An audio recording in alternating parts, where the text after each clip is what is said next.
Good evening, ladies and gentlemen, and welcome to the 6th Annual John Calabro Night of the Arts. Thank you for joining us online this year. My name is Charlie Markley, the officer in charge of the Cadet Humanities Forum, formerly known as the Cadet Fine Arts Forum, which is part of the Department of English and Philosophy. The forum fosters and celebrates cadet creativity and artistic excellence. With me tonight is Sergeant Jeffrey Vidal of the United States Military Academy Band, a founding member and a vital entertainer at arms for the Night of the Arts. Tonight we recognize the creative talents and achievements of these cadets, the future leaders of our Army. Creativity is of tremendous importance for young leaders in today's Army, one where each of them will serve in complex operational environments.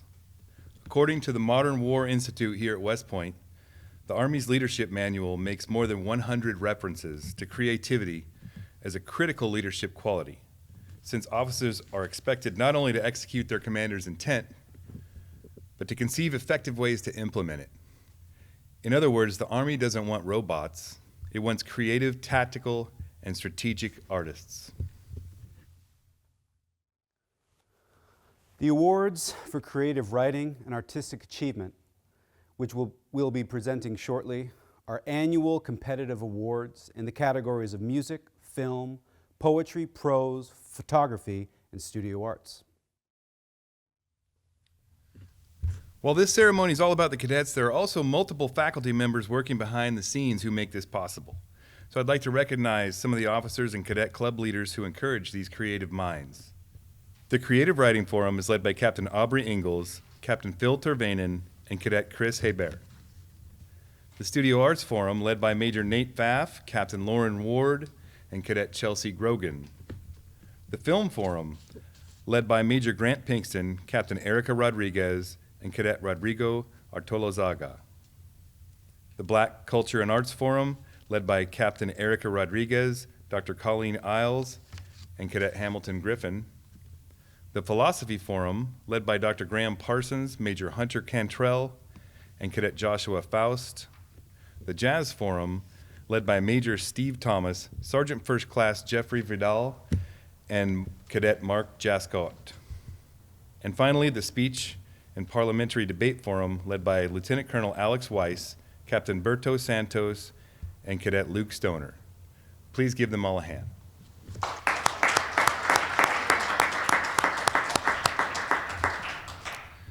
I will now turn things over to the head of the Department of English and Philosophy, Colonel Dave Harper. Welcome to the Calabro Night of the Arts. In normal times, we gather together in person, usually here in the Haig room, overlooking historic West Point and the Hudson River, to celebrate the arts and cadet creativity. This year, we've had to modify our event to accommodate the ongoing pandemic. We're not able to have our normal standing room only audience here in the Haig room, a crowd of cadets, faculty, and the community. But instead, we're putting together a pre-recorded event suited to remote viewing. Despite the challenges, it is important, perhaps more important than ever, that we do this tonight. In her 2014 novel, Station 11, Emily St. John Mandel portrays a post-apocalyptic world, depopulated and forever changed by a pandemic. Her main characters are a troupe of Shakespearean actors who travel from settlement to settlement, performing Shakespeare to entertain, but also to maintain civilization. The actors and musicians travel in a wagon emblazoned with the motto, "Survival is insufficient." In our day-to-day lives, sometimes the arts and creative endeavors can appear to be luxuries. That is perhaps more true of our students here at West Point, where they are often trying to simply keep up, to survive an intense 47-month experience. And yet, creative outlets and pursuits in the humanities are an essential part of that experience and are important to our growth as leaders and as human beings. The arts and humanities are not things to be jettisoned in tough times, but things to be embraced even tighter. Sometimes, as a lifeline, survival is insufficient. Cadets, largely confined to post and sometimes restricted in their movements outside their barracks rooms, have risen to this challenge and found outlets for their creativity.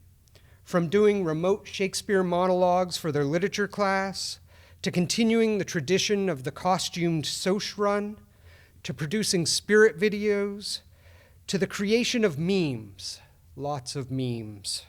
Cadets have persevered in finding ways to nurture and express their creative side. This isn't new. Here you see an 1846 painting by Cadet Truman Seymour showing the view up the Hudson to where, appropriately, the new West Point Humanities Center will sit in the near future. Seymour graduated in 1846 and fought in the Mexican and Civil Wars. He retired in 1876 and devoted the rest of his life to painting. So the need for soldiers and leaders to embrace the human dimensions of warfare have long been recognized by West Point and by the military itself. Before we turn to cadet art and awards, I'd like to share with you a couple items from my collection that demonstrate the enduring connection of military service and the arts. Armed Services editions were kits sent to service members fighting in World War II.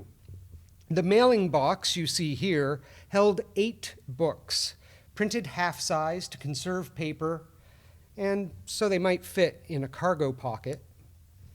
The titles were diverse, so that those fighting on the front could read not only classic literature and current drama, but also about topics as diverse as science and farming. Leaders understood that in times of great stress, soldiers need the arts and humanities to cope, to remain in touch with what matters, and to continue to grow as warrior scholars. These kits are a testament to our past understanding that war is a human endeavor and that survival is, indeed, insufficient. During the current pandemic, in contrast, the Army sent units functional fitness kits, essentially CrossFit kits in a box.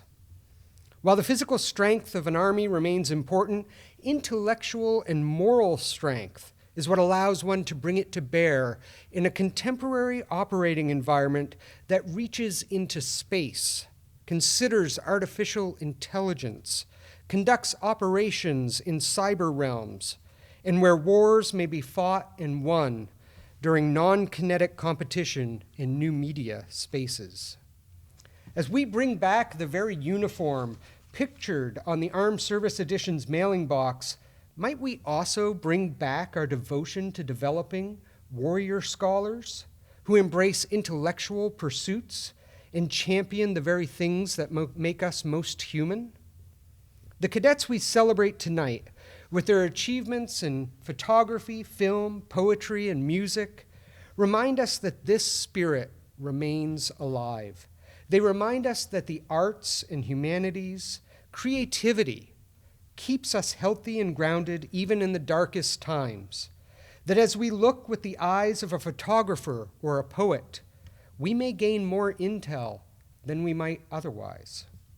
That we are training to fight and win wars only in order to preserve our values and our way of life, and that we should remember and practice those things that are worth fighting for. As the scientific miracle of having multiple safe, effective vaccines allows us to come out of this pandemic after more than a year, humbled by what we have learned, saddened by those we have lost, we gather together tonight to celebrate what we have learned, what we've sustained, and what connects and makes us most human. I hope you enjoy tonight's presentation. The Gretsch family generously supports the Calabro Night of the Arts each year, and we remain deeply honored by their dedication to enriching cadet education through the arts and humanities. Because of the ongoing pandemic, they are unable to join us tonight, but ask that I convey the following message to the Corps of Cadets. Dinah and I send greetings from Savannah, Georgia, to all those participating in and attending this year's virtual John Calabro Night of the Arts.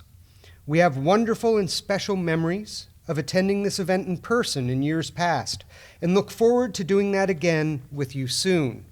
We are located near Fort Stewart and Hunter Army Airfield here in Georgia.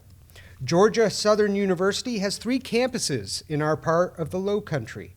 If you visit, if you are stationed at Fort Stewart, please stop in and visit us at the Gretsch Studio and consider continuing your arts education at the Fred and Dinah Gretsch School of Music. We are close by, saying, be safe, be well, be musical, and beat Navy.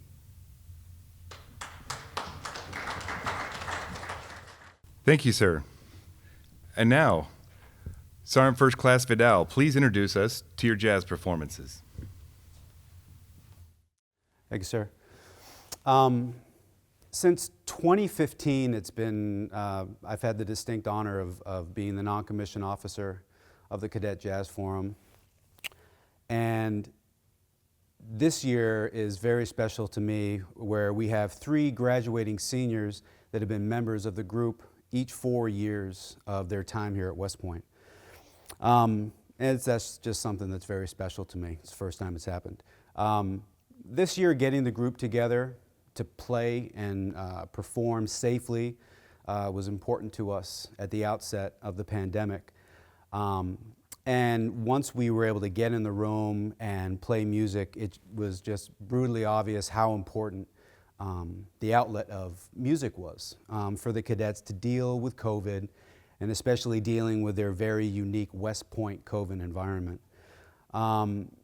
The skills that they had to rely on to communicate effectively and perform in a small chamber ensemble, I really believe are going to be skills that they're going to draw on when they enter the operational Army and begin to lead soldiers. Jazz is not an easy music to learn or perform, but it's just an absolute joy to see these cadets step out of their comfort zones and just have fun. So please enjoy my arrangement of the Billy Strayhorn classic composition, Take the A Train, made famous by the Duke Ellington Orchestra.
In addition to the Jazz Forum, there are several other musical groups that provide cadets an outlet to express themselves through music. You heard the Cadet Strings Ensemble under the direction of Staff Sergeant Andrew Garcia and Staff Sergeant Chris Leslie of the West Point Band kick off our event. Even though they're not featured here tonight, members of the Corps also participate in the Cadet Spirit Band and pipes and drums throughout the year, providing cadet-led musical support to the West Point community. The world-renowned West Point Glee Club, under the direction of Miss Connie Chase, will be featured later in the program. The Cadet Rock Band Club has always been a place where cadets can let loose and form bonds through performing rock music. The group VOA came together this year during the uncertainty of COVID operations, but was able to perform at the Cadet Talent Showcase in November. Being able to play music during these very challenging times has kept their spirits high and helped the group cope with the sometimes stressful cadet life. The club officer in charge is Chief Warrant Officer No. 2, Jonathan Crane of the West Point Band, with mentorship support from Staff Sergeant Paul Hadwiger, also of the West Point Band, and Dr. Travis Russell. Please enjoy VOA's rendition of The Animals' House of the Rising Sun.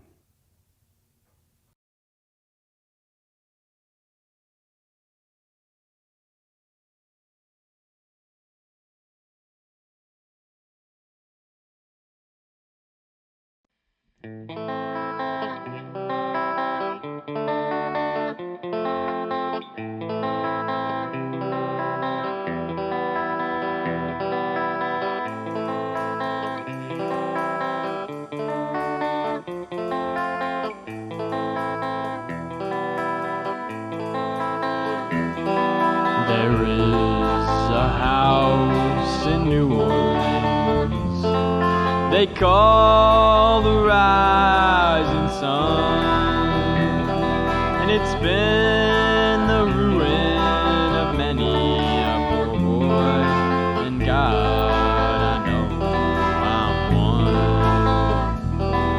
My mother was a tailor.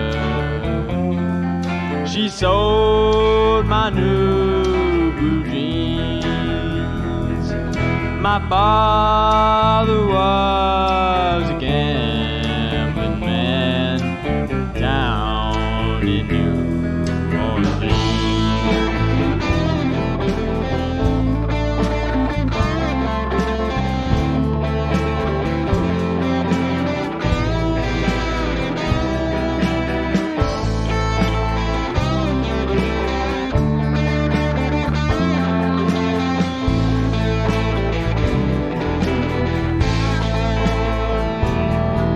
Now the only thing a gambler needs is a suitcase and a trunk,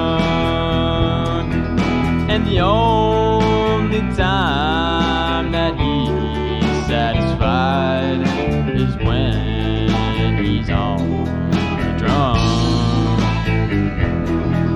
Oh, mother, tell your children not to do what I've done. Spend your lives in sin and misery in the house of the rising sun.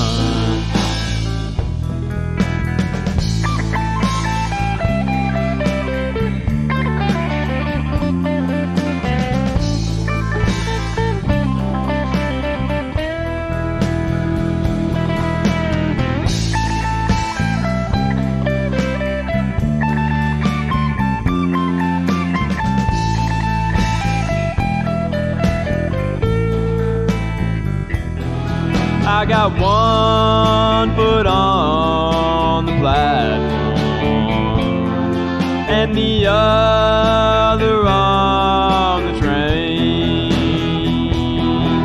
I'm going back to New Orleans to wear that ball and chain. Well, there is a house in New Orleans they call the rising sun, and it's been the ruin of many a poor boy, and God, I know I'm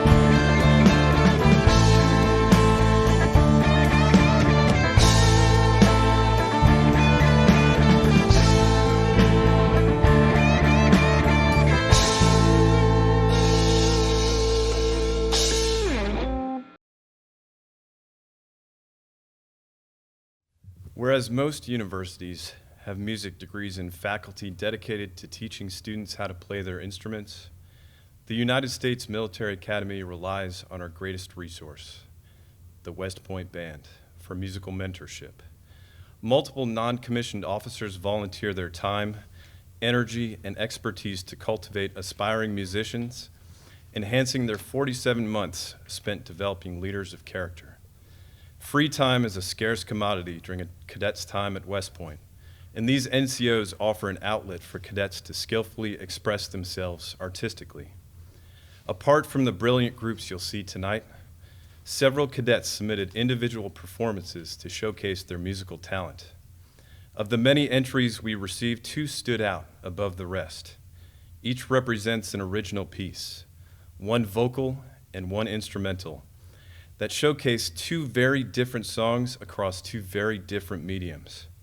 Sergeant First Class Jeff Vidal, he and I debated at length over each performance, weighing originality, musical complexity, and overall quality to arrive at a consensus. Thus, instead of focusing solely on the winner, I'd like to talk a bit about the top 2 finishers. Our second place winner is Josh Omalade, a member of the West Point Glee Club. He submitted an original vocal performance called Chaos into Calm. His song captures the necessity for art and music during a time of chaos, a call to use our gifts that were given to make a healing from the harm. Laid against piano and percussion, Josh's soulful baritone reinforces the message from tonight, that even at West Point, art provides a necessary creative release. And the winner of this year's music award goes to Mark Jascott, the cadet in charge of the West Point Jazz Forum. He offered an original instrumental called On My Mind, played on the band's beautiful grand piano in Egner Hall, and recorded by our own cadet media group. Mark balances complicated improvisational jazz runs with a contemporary Billy Joel-esque pop motif to create a song that expresses similar sentiments to Josh's piece, a confluence of complicated thoughts that somehow arrive at a harmonious conclusion. As we listen to his performance, keep an ear out for those moments when dissonance drives towards something entirely pleasant. Great work, Mark. Please come and accept the 2021 Award for Music.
Good evening.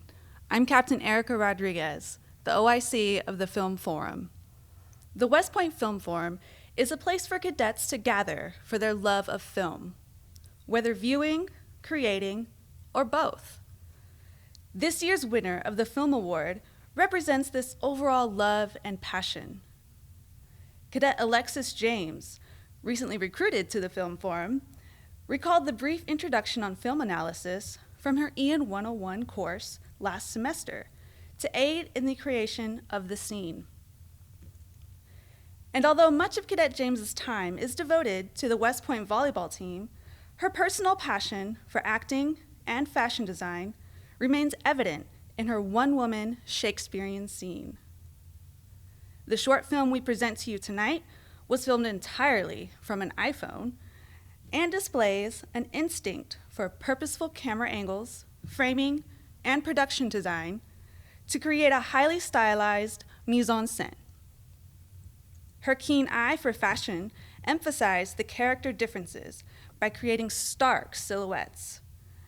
Note the headscarf for Ophelia to represent femininity, and a service cap with large glasses for Polonius to represent authority.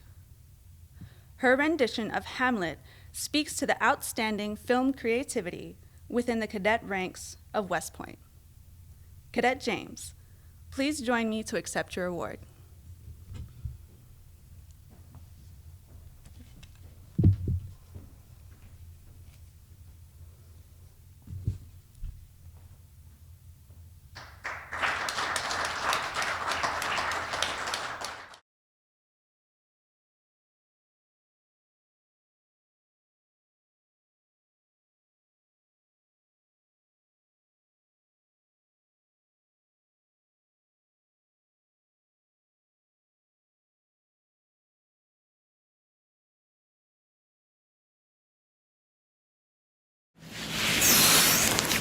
Most humbly do I take my leave, my lord.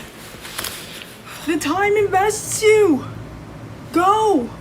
Your servants tend. Farewell, Ophelia, and remember what I've told you.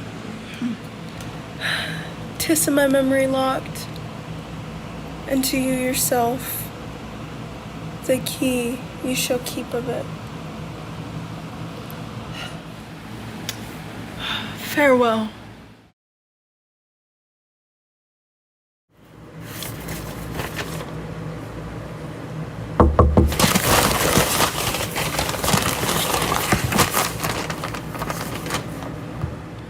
What is it, Ophelia, he hath said to you?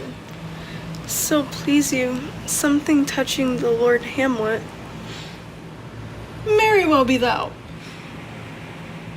'Tis told me he hath very oft late given private time to you, and you yourself have of your audience been most free and bounteous.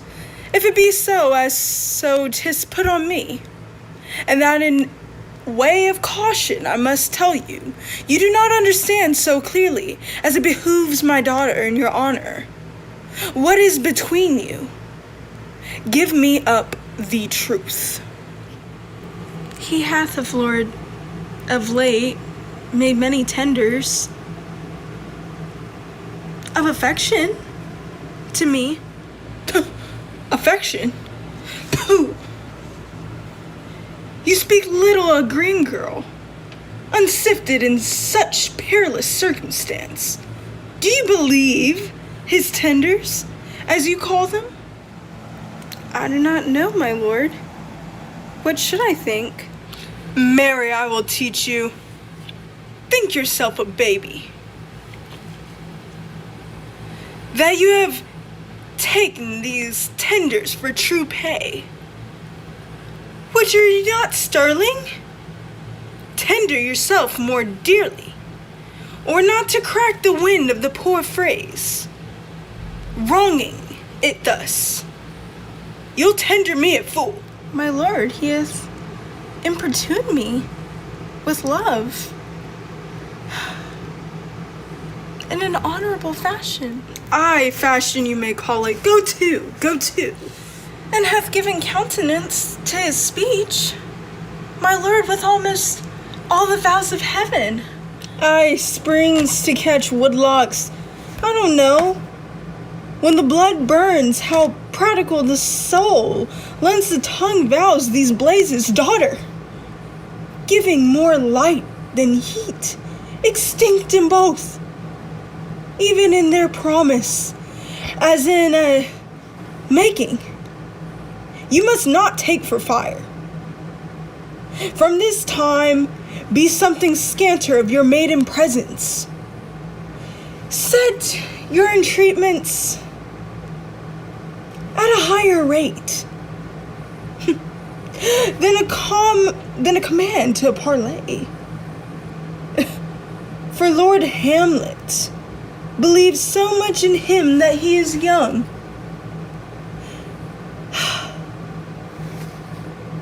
And with a larger tether may he walk than may be given you. In few, Ophelia, do not believe his vows, for they are brokers, not of thy dye, which their investments show, but mere implorers of unholy sins. Suits, breathing like sanctified, pious bonds. The better to beguile, this is for all. I would not in plain terms for this time forth have you so slander your moment leisure as to give words or talk with the Lord Hamlet. Look to it, I charge you, come your ways. I shall obey, my lord. The West Point Glee Club often performs at AOG events in Herbert Hall. During the years John Calabro worked for the AOG, he would often walk down from his office into the Great Hall and listen to the group rehearse. The Glee Club is honored to have this performance included in the Calabro Night of the Arts. In the words of their director, Connie Chase, it was a special day for the Glee Club when we came together in Ike Hall to create the Gloria fanfare video with the West Point Band Brass Ensemble and percussion. That was our only time with the band, so it was thrilling to hear them live. It was also one of the very first times the Glee Club got to sing together since the start of the pandemic. Our rehearsals had to been held in small groups singing in masks. So everyone had to master their own parts, but could only imagine what the combined experience would be. We wanted to share a joy that would lift spirits and spread some joy. So please enjoy Gloria Fanfare, performed by the West Point Glee Club and the West Point Band.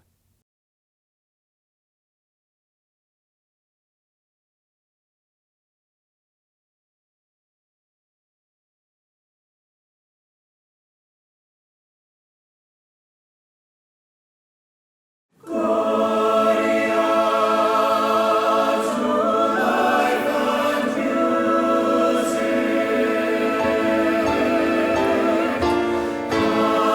and sing with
Good evening, I'm Captain Matthew Carey Sallier.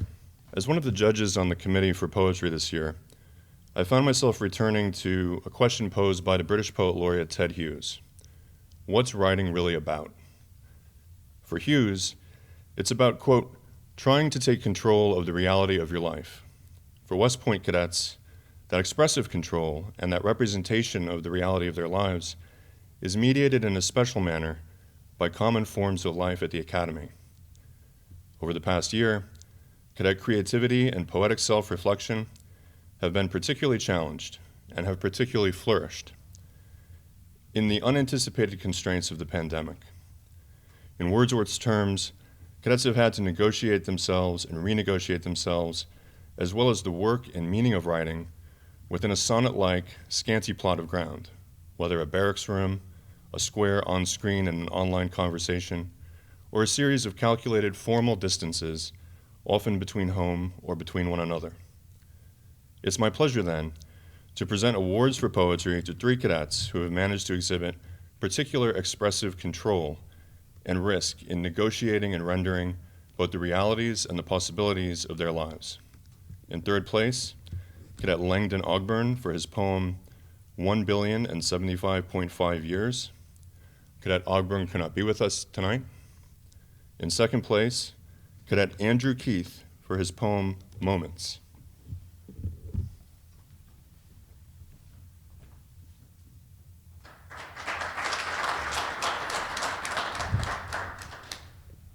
Lastly, I'm delighted to present the award for first prize in poetry to Cadet Christopher A. Bear, who will be going on to a Fulbright after he commissions. Cadet A. Bear will be reading You Song, a poem from a larger project conceived and developed while on exchange at the United States Coast Guard Academy. The committee was impressed with all of the poems in Cadet Eber's submission this year, poems that echoed the modernist David Jones in their willingness to use language and forms of public ritual, as well as Hart Crane's work in their illogicity of metaphor, the poem's willingness to imagine iterations of the self through a highly personal register of symbols. We look forward to seeing Cadet Hebert's larger project develop and appear in the world. Cadet Hebert.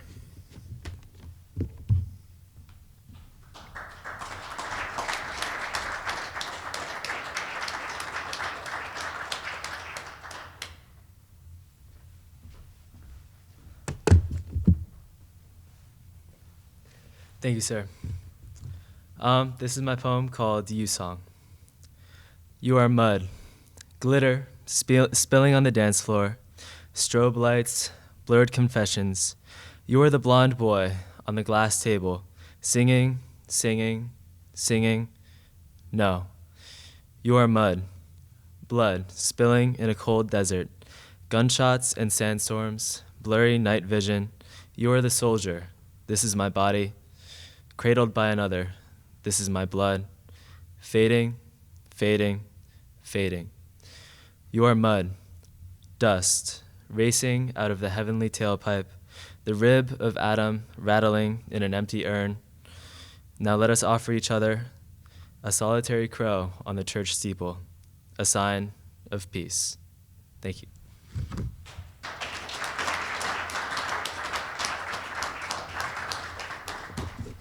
Thank you, Chris. Wonderfully read. The next category is new to the Calabro Night of the Arts by popular demand. The poetry category has produced many great written works, and although they're meant to be heard as well as read, spoken word poetry, sometimes affectionately referred to as slam poetry, is designed from the beginning to be performed vocally. Our Black Culture and Art Forum, in conjunction at times with our Creative Writing Forum, have held several spoken word competitions over the past few years with great success. The next performance is no exception. Please listen and watch this special COVID edition spoken word performance.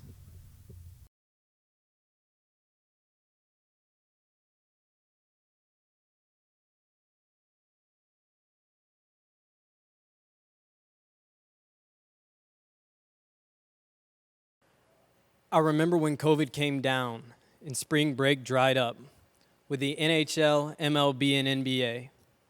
I remember looking over the days and months to come, and I thought, Life would be better, less stressed out, and I can go out whenever. Might search for jobs, maybe 1 or 2, so I can double my pay and earn more revenue. But well, that failed. I guess I wasn't cut out for it. Online classes with unlimited passes doesn't sound too bad. I can wear what I want, do what I want, stay up all night without even trying to front. But oh yeah, reality check. My pass radius is as far as my backyard fence. And my schedule isn't my schedule, it's my family's timetable. And I still have to shave. Jeez. And I thought that Chicken Little was wrong when he said the sky was falling. I thought that months of missing my dad wouldn't become missing months without my dad. Because love and proximity is a love that is tested. And love is an identity when father and son doesn't matter so much anymore. When dad has to call and ask son for money. When son has to come home to clean up the depression nest. And I thought that the brown, leather-bound books on the shelves of my mother would all get read. That if I absorbed their pages, I would understand her decision to put her career on hold to raise me, her first child. But the books stayed on the shelves, and I stayed contained in the cell of myself, sitting in online class until the grass outside turned cracked and brown, withering away as we continued with the performance of everyday life, the game we still believed in. And I thought that my dad would never understand my binging problem and how I hated cutting weight when we sat under summer stars. I exhaled my worries through shared cigar smoke and washed down my tears with cold beer. But then he said he never forgot the bullied chubby kid he was. Not in the flow of 26 5-minute miles, not during ranger school, not under a sturdy metal barbell at the ripe old age of 50. Then it was August, and deer on the hills gazed at us with curious eyes as the Hudson River sparked dully below.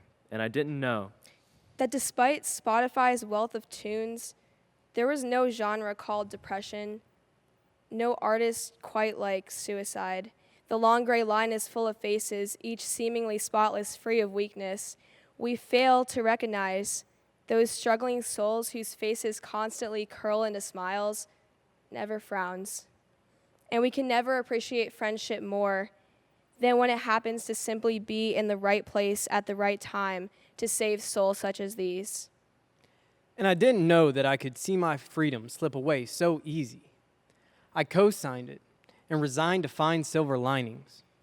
There are nooks and crannies to these walls, and I can hear them chattering to each other. These buildings groan with the lives of their inhabitants. I never thought that I wouldn't need the whole world if I can reside in the lives around me. And I didn't know that I'd miss West Point so much.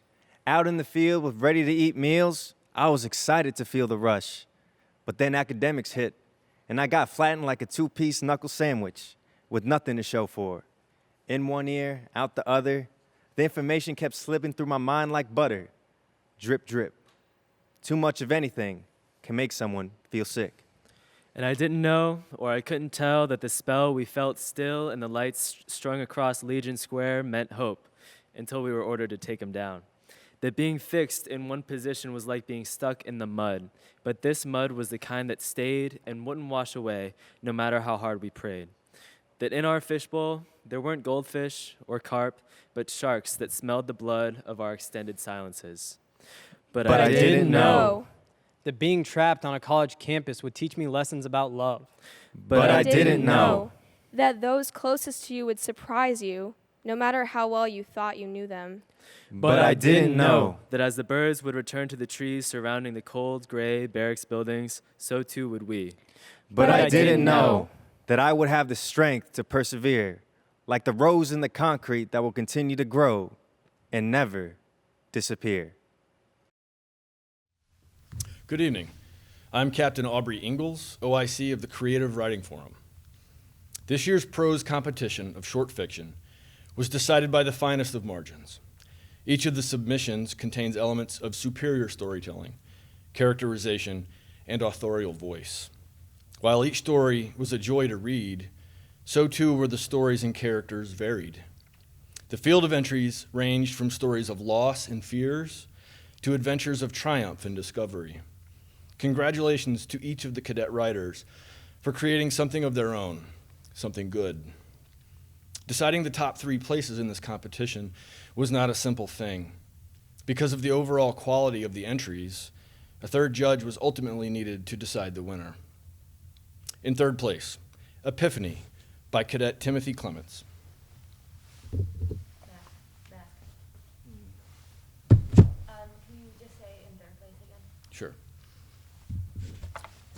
In 3rd place, Epiphany by Timothy Clements.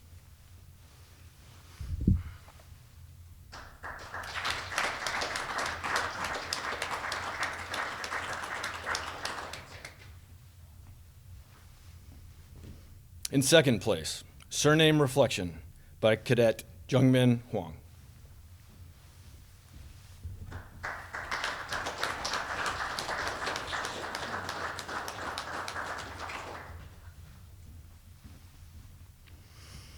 This year, our winner for the O'Donnell Award for Best Prose is Cadet Andrew Michael Keith for his short story Turbulence. Andrew is a 4th class cadet from Johnson City, Tennessee, is an international affairs major, and hopes to branch military intelligence. He was inspired to write Turbulence after learning of the impact that Cadet Benjamin Bockler's life and 2019 death continues to have on those who knew him. Impressively, this is Andrew's first ever attempt at writing short fiction. Turbulence takes place at 30,000 feet. It is the story of Donovan, whose anxiety from his friend's tragic death overwhelms him. At the same time, severe turbulence threatens to crash his plane. Turbulence is an excellent example of an author's interaction with the reader and control over expectations. Cadet Keith's characters are real, and the story, while dramatic and suspenseful, is a moment of any and each of our lives. Turbulence is an excellent work of short fiction and a deserving winner of the 2021 Calabro Night of the Arts O'Donnell Award for Prose. Congratulations, Andrew.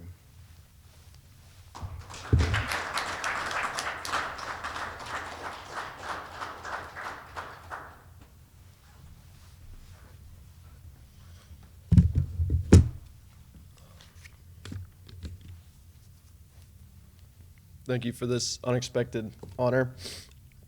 So I'm gonna just read a quick excerpt from the short story. So main character is Donovan. He's talking to his friend Rob, sort of in a flashback, and they've just had a very kind of bro moment, bonding moment, and so that's where I'm gonna pick up. Enough sappy bullshit. Want to see something? Donovan rolled his eyes and crossed his arms, like saying no would stop you. You're absolutely right. Here, catch. Rob ripped off his shirt and threw it in Donovan's direction. Donovan fumbled it and instinctively went to pick it up. Always smiling, Rob ran to the edge of the cliff, looked back at Donovan picking up the shirt, and jumped. Suddenly, as Donovan looked up from his crouched position, Rob's face was no longer smiling. He appeared concentrated and alert. Donovan saw Rob disappear under the cliff's edge. He hastily secured the shirt and walked to the ledge. A small cloud of dust had kicked up, making Donovan cough. The music of the party still roared. The sun's brutal beams still struck below. Donovan looked down, searching for Rob's inevitable splash. He saw Rob belly flop on the water, and Donovan knew from this distance that it had to hurt. Alarmed, Donovan dashed down the rock face, gingerly landing on each step to avoid twisting his ankles. Down and down and down and down and down and down Donovan went. When he reached the bottom, no one seemed to notice him. Donovan looked around for Rob, but couldn't find him. His heart rate noticeably climbing, he scanned the water for a bobbing head, displaying those brilliant white teeth smiling back at him. He saw nothing. Throwing Rob's shirt on the ground, Donovan dove into the water and swam toward where Rob had landed. The quarry water was a dark, murky green, and he couldn't see anything beneath the surface. He gasped for air and dove under, searching for something, anything. He searched and searched, but he couldn't see 2 feet in front of him. He came back up for air and went back down. Came up, went down. Came up, went down. Came up, went down. For several minutes, Donovan frantically scoured the water. Someone else finally noticed and came over to see what was going on. She quickly realized something was wrong, and Donovan told her he was looking for Rob. The girl ran and immediately called an ambulance. The rest of that day was a gray blur in Donovan's memory. More people came and helped him search, but it was futile. By that point, Rob's body had sunk so far to the bottom of the quarry that there was no way they could have reached him with one breath. The authorities arrived and ordered everyone out of the water. Donovan was whisked away and questioned. His mom, with tears weaving down her face, embraced him. His father was as stoic as ever. He guided his shocked child and heartbroken wife to the car and took them home like a taxi driver earning his fare. The authorities later told Donovan that Rob had likely slipped off the top and slammed his head into a rock on the way down, killing him instantly. His lungs then filled with water, so his body had totally submerged and sunk to the bottom of the quarry before Donovan could reach him.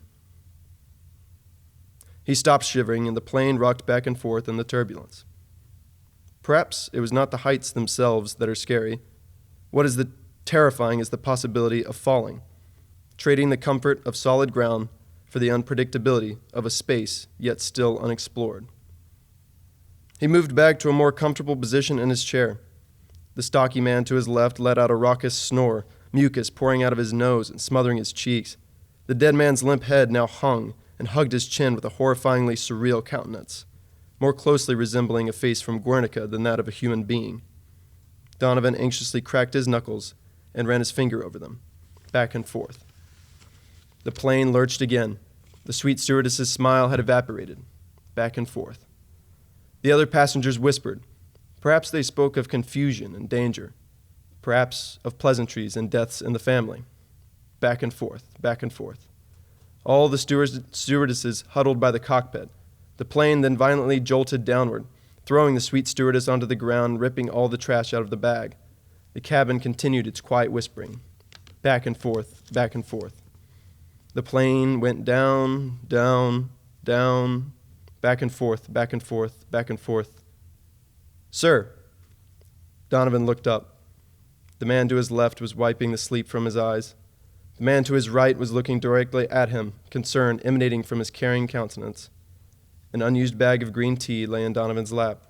The sweet stewardess was in the aisle, holding a plastic grocery store bag and looking at Donovan through uneasy yet patient eyes.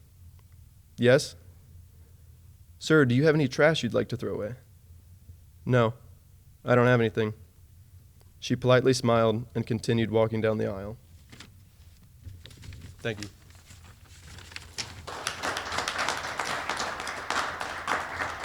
My name is Dr. Isadora Wagner, and I am a postdoctoral teaching fellow in the Department of English and Philosophy. It is my great pleasure to present the Photography Awards for this year's John Calabro Night of the Arts. This year has been like no other, and many of the circumstances, as well as the subject matter of the roughly 4 dozen photographs submitted for this year's competition, reflect the fears, challenges, and unexpected joys of life in the time of COVID-19.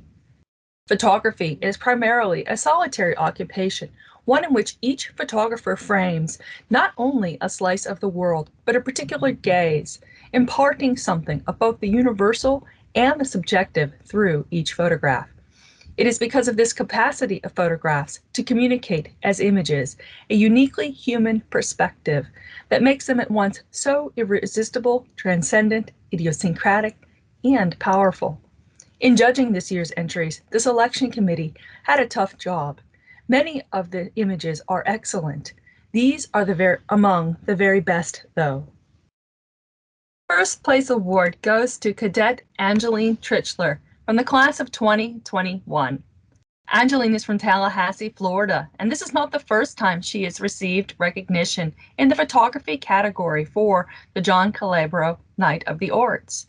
Angeline began to take photographs of the world around her during her plebe or first year at West Point in 2018, and she received a first place award from the judging committee for her photograph entitled Still Gray That Spring. Since then, Angeline has been snapping up a storm as a member of the cadet media group, West Point's Photography Club, and has seen her photographs published in 2 media outlets, the Army 2020 Year in Photos, and recognized in the first place and honorable mention categories at the John Calabro Night of the Arts event in 2019. For this year's competition, Angeline submitted a beautiful array of photojournalistic images that document cadet experiences at West Point during the COVID-19 pandemic. While these images are admirable and newsworthy, it was her colorful photograph of a humble honeybee on a flower that stood out most to the judging panel this year for its exquisite detail and vibrant life. Angeline took the photograph near her home in Tallahassee last spring during West Point's quarantine after the initial outbreak of COVID-19. Explaining her thoughts as she took this photograph, Angeline writes, quote, "I'd never really taken photographs, or rather pictures, in my home area, so it was nice to appreciate the small things and practice my photography skills. That's when I found that even in the world, with the world in turmoil around me, the little bee was still doing what it always did, pollinating a flower," unquote. The photograph pulsates with life and color, and both its thematic subject matter and warm tones invite viewers to contemplate with Angeline the minute intricacy and steadying presence of the natural world. All in all, the photograph is a pleasure to look at, inviting, warm, and life-affirming. Congratulations, Angeline, for yet another first place award and for what looks like a very promising future in photography. Cadet Aidan O'Dowd, class of 2023, receives the second place award for photography this year. Aidan is from Ithaca, New York, and has been taking photographs as a hobby since the age of 12. Titled Legacy, Aidan's photograph of the Lincoln Memorial in Washington, D.C. is an homage to the founders of American democracy and 2 millennia of political and philosophical thought that led to this country.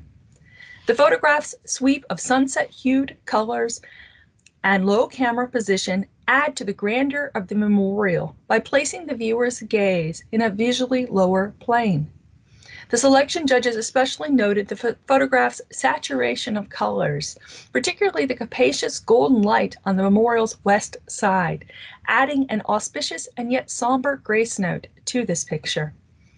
The sky and hill are well balanced as well, and overall the photograph is artful and beautiful.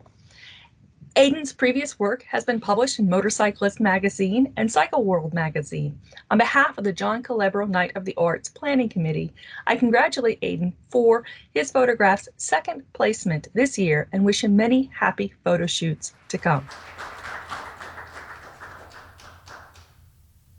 The third place award for photography this year goes to Cadet Gabriel Nelson from the class of 2024 for her self-portrait, Lumbago. Both Gabriel and her photograph hail from Byram, Mississippi, a town a little to the southwest of Jackson, Mississippi. She took this photograph in downtown Byram last spring around the time of graduation from high school, and it captures, in her own words, quote, both a beautiful day and the freedom found in graduation from the pain, or in this case, the case of last year, the back-breaking work of senior year, unquote, as seen in Gabriel's pose and the worn-down porch setting. The judges, in selecting Gabriel's self-portrait, noted and admired its everyday, playful, and yet stressed energies. Several contrasts show these different energies. Gabriel's bright, hopeful outfit against the faded, peeling paint of the porch and the bric-a-brac leaves all around her on the one hand, and on the other, her seemingly spontaneous, and in the judging panel's reading, exuberant posture as contrasted against the ethereal, private, and ultimately unreadable expression on her face. The light and dark shadows around Gabriel likewise strengthen these contrasts while also drawing the eye to the photograph's other elements. The shadow of a human tripod bent into the shape that Gabriel has instructed her assistant in order to compose this photograph, as well as finally, her brightly colored sneakers, which we think that make this photograph its perfect finish, incongruent, buoyant, and celebratory. Congratulations, Gabriel, for this award. We hope to see more of your work at future John Calabro Night of the Arts events and beyond.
Good evening. My name is Lauren Ward, OIC for the Cadet Studio Arts Forum. Over the course of my time as the OIC of this forum, I've observed the tremendous skill, talent, and creativity that our Corps of Cadets possesses when it comes to the visual arts. The resulting works of art create a visual representation of cadets' interests, struggles, commitment, and desire for excellence in all areas, as well as the release of their creative energies over the uncertainties of the past year. We had many extraordinary submissions in the studio arts category this year, including sketches, drawings, paintings, digital artwork, and multimedia artwork. Cadets explored themes of their shared humanity, freedom and constraint, and joy amidst struggle.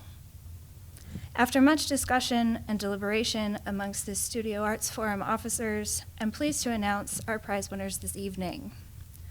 Tonight's honorable mention goes to Cadet Cora Hafner for her painting entitled Set Sail, using acrylic on canvas.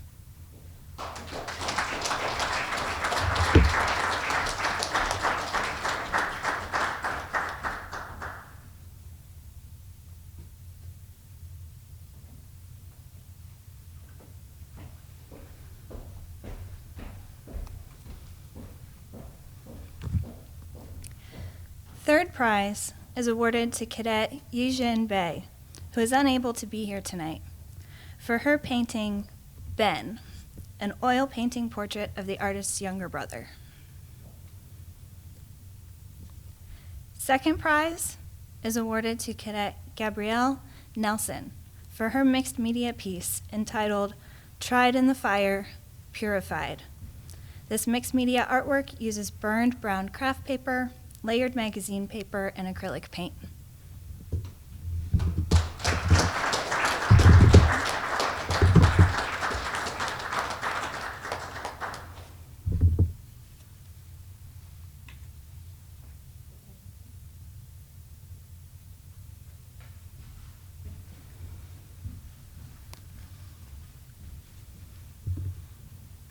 And finally, the Sans Pinnell Award for Studio Art is presented to Cadet Caleb Doyle. This drawing, entitled The Scout, was made using colored pencils on black board. Caleb grew up drawing and painting, and art remains a major hobby in his spare time here at West Point. For this piece, Caleb took inspiration from a Native American warrior in a movie, and he was drawn to this war paint and fixed expression. Caleb used his longtime hobby to represent that figure and his fierce gaze. The captivating intensity of that gaze is highlighted by the use of light and shadow, incredible detail, and a muted but rich color palette, which creates an air of mystery and intrigue surrounding the figure. Congratulations, Caleb.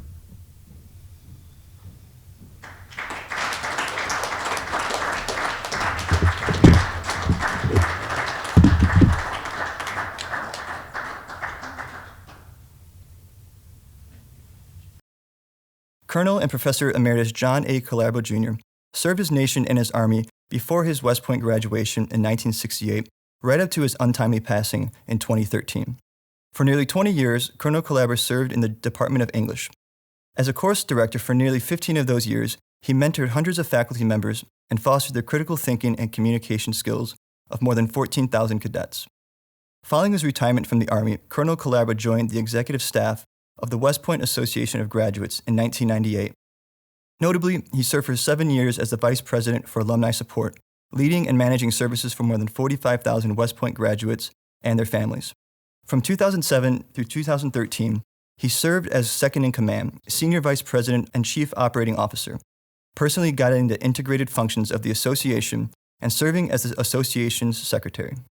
Colonel Calabro began his career as a cadet at West Point in 1964 when there were approximately 23,000 U.S. service members in South Vietnam acting as advisors. In August of that year, Congress approved the Tonkin Gulf Resolution, which authorized the use of force in order to defend American troops. During Colonel Calabro's time as a cadet, American involvement in South Vietnam surged, and as it did, many voiced their opposition to the war. In the cartoon shown here, Colonel Calabro seems to express the mixed feelings that some cadets may have felt as they were eager to serve their country, but perhaps disagreed with some of the events that were transpiring. The entire Corps was familiar with Colonel Calabro's work because it was featured prominently in the Pointer. In his first year, Colonel Calabro was the editor-in-chief of the Pointer. Throughout his years at West Point, he was known for his irreverent cartoons depicting cadet life at the academy, but he also had a way with words. One of his classmates, Brigadier General retired Dan Kaufman, who was also dean of West Point, said this of Colonel Calabro. John's gift of the English language was evident from his very first days on the Hudson. He was a terrific writer, even then, and had an unabashed passion for the language that was the hallmark of his entire life. This cartoon was featured in the September 30th, 1966 edition of The Pointer. It personally resonates with me. After a year of teaching remotely over a webcam, with only my head and shoulders visible, there may have been times when my uniform resembled something like this. The Pointer of Colonel Calabro's time was much different than what cadets today are used to. Today, the Pointer serves as a source of community news. The Pointer of yesteryear would not have been entirely appropriate for the wider West Point community. It was intended for an audience of 18 to 22-year-old men in need of an escape from the stress of the academy. It was chock full of innuendos and suggestive content, which we will not show today. General Kaufman said his editorial cartoons were masterful at lampooning the various indignities that were inflicted on the Corps by the powers that be. Not surprisingly, the powers that be were not amused. Consequently, John was always in trouble for his insightful and satirical depictions of cadet life. Colonel Calabro's artistic talent goes far beyond the illustrations and comic strips featured in the Pointer. He also loved to paint. Here you see Angela, Colonel Calabro's wife of 32 years. He painted this picture of her in Paris in 1979 before they were married. You can see her lovely gentle smile, and the onlooker would not be able to spot anything amiss. However, as Angela recounted the story behind this painting, she revealed that she had endured a dental mishap that prevented her from fully smiling. It is a minor detail, but it adds a personal dimension to this painting. It reminds us that art captures certain facets of life that may be invisible to the eye. When you or I look at this painting, we see a young lady sitting in a garden. Looking at the same painting must be a very different experience for Miss Calabro, who can recall the pain in her tooth, the smell of a Parisian garden, and the sight of the man who would become her husband, peeking at her from behind the easel. Colonel Calabro taught himself how to draw and paint. He did not take an art class until later in life. When he eventually did take a painting class, one of his first assignments was to paint a still life of a household appliance. He chose to paint this antique iron that still sits by the fireplace of the Calabro household. One can find Colonel Calabro's paintings in far-flung places. While he taught at West Point, staff and faculty would ask him to paint something for them. When his co-workers left for another duty station or assignment, he would often paint a picture of the homes they lived in at West Point, so they could take a memory of the academy wherever they went. While capable of capturing the essence of many subjects, Colonel Calabro had a special love of painting landscapes and seascapes. His mastery of these different genres is a testament to the depth of his artistic talent. Here is Colonel Calabro's beloved Washburn acoustic guitar. He played music as a way to unwind and bond with his children. His tastes spanned from classical music to classic rock. His oldest son, Jack, recalls how his father would go from listening to Layla by Eric Clapton to Chopin's Piano Concerto No. 2. Colonel Calabro had a special place for American singer-songwriters like Bob Dylan, Neil Young, and Emmylou Harris. He passed his love of music on to Jack, and they would play guitar together, strumming along to Amarillo by Morning by George Strait, Lay Lady Lay by Bob Dylan, and Tecumseh Valley by Townes Van Zandt. Because Colonel Calabro is simultaneously an exemplary Army officer and a skilled artist, musician, and writer, he represents the kind of ideal Renaissance person that West Point seeks to cultivate through its academic, military, physical, and extracurricular programs. Colonel Calabro symbolized an ideal blend of Athens and Sparta, a phrase that has become shorthand for West Point as it pursues its twin aims of educating and training future Army officers. To all who knew him, John Calabro was an inspiring, warm, and generous presence, a man in whom the virtues of good humor and humility were equally joined to profound intelligence and artistic talent. Colonel and Professor Emeritus John A. Calabro, Jr. served his nation and his Army from before his West Point graduation in 1968 right up until his untimely passing in 2013. Nearly 20 of those years were served in the Department of English, where he mentored hundreds of faculty members and thousands of cadets. Following his retirement from the Army, Colonel Calabro joined the executive staff of the West Point Association of Graduates in 1998, serving first as Vice President for Alumni Support and eventually as Second in Command, Senior Vice President and Chief Operating Officer. Colonel retired Calabro personally guided the integrated operations of the association. An exemplary Army officer and a skilled artist, musician, and writer, Colonel Calabro represents the sort of well-rounded Renaissance person that West Point seeks to cultivate through its academic, military, physical, and character education programs. To all who knew him, John Calabro was an inspiring, warm, generous presence. It is an honor to present the John Calabro Award in his name. This year's recipient, Cadet Mark Jascott, class of 2021, embodies the warrior scholar spirit of John Calabro. Like Colonel Calabro before him, Mark generously contributes his talents to fellow cadets and to the West Point community. Mark is a quadruple threat when it comes to playing music. He excels on tenor sax, piano, drums, and has been learning guitar since the start of the COVID-19 pandemic. Mark has demonstrated a tremendous amount of selfless service as cadet in charge of the Cadet Jazz Forum, volunteering to play whichever instrument is needed at the time that it's needed to make the group sound its best. As a result of Mark's enthusiasm for jazz and performance, a growing number of staff and faculty, cadets as well, have been exposed to jazz in a variety of settings, demonstrating that the dedication to the arts and intellectual pursuits adds to, rather than subtracts from, leadership development at West Point.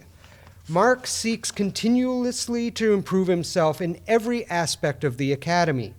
He's a cadet who leads by example, currently serving as the 4th Regiment Commander, a position that puts him in charge of 1,100 fellow cadets.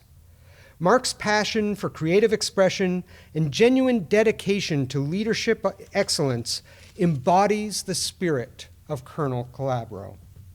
His humility and commitment to jazz music, and most importantly to the creativity and self-expression found within music, are vital skills not only for artists, but for future officers. Congratulations to Cadet Mark Jascott. Mark?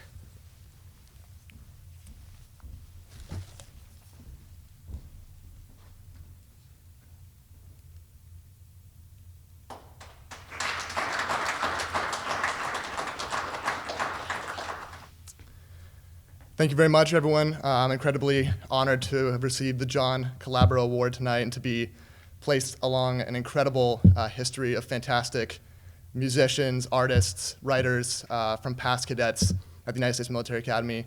First, I'd like to thank the Department of English and Philosophy for putting this event together. The Calabro Night of the Arts is always one of my favorite events at West Point, something I look forward to every year, and I'm just incredibly excited that we were able to do it this year in the COVID environment. I'd like to thank Colonel Harper, Major Thomas for supporting the Cadet Jazz Forum. And I wasn't sure what we'd be able to do this year, but I was so excited to find out that we'd be able to perform, be able to practice, and continue music in the environment, something that I knew would be really important for all the cadets involved with the club. I want to thank my family, who are all out there watching right now. My family is really what got me into music and inspired me from an early age to get involved in learning instruments and then learning jazz and improvising at home and always supporting my musical career. That has been invaluable to my development as a leader and just as a person, and music is the greatest gift I have, and I just can't thank my family enough for providing me with that. Lastly, I want to extend a huge thank you to the NCO in charge of the Cadet Jazz Forum, Sergeant First Class Jeff Vidal, who has been a constant inspiration for myself and all the cadets of the Jazz Forum, leading us not only as a musician, but also as a member of the Army profession, really teaching us fantastic musical jazz capabilities, but also showing us the way that music and leadership in the military overlap. And that's something that I'm incredibly grateful to have been able to have gleaned from my 4 years in the Jazz Forum and to have been able to work with such a world-class musician. Lastly, I just want to talk a little bit about how important music has been to me in my 4 years at the Academy. Jazz Forum and being able to perform and play and improvise as a cadet has been incredibly valuable to my experience, and I can't express how grateful I am to have been able to participate in music at West Point.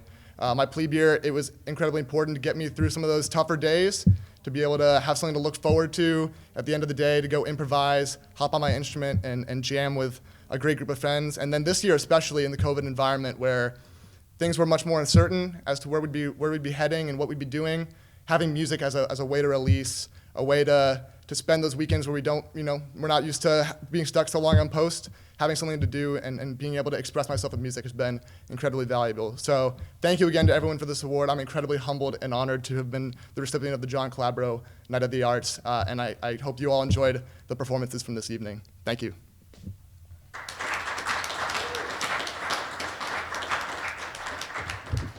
Creativity involves risks and taking chances.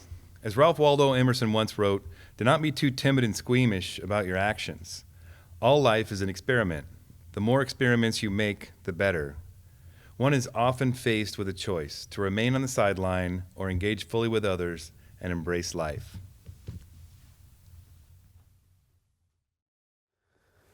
As we close out the evening, please enjoy my arrangement of the West Point alma mater. I've always experienced an emotional connection to this song, whether hearing it at a football game or actually performing it with a West Point band at football games or at graduation. Early in the pandemic, around April, I started fooling around on my piano, and I wanted to add a little bit more harmony to the song without affecting the melody that much. I brought it into one of our rehearsals, and the cadets immediately latched onto it. So please enjoy the Cadet Jazz Forum performing the West Point alma mater.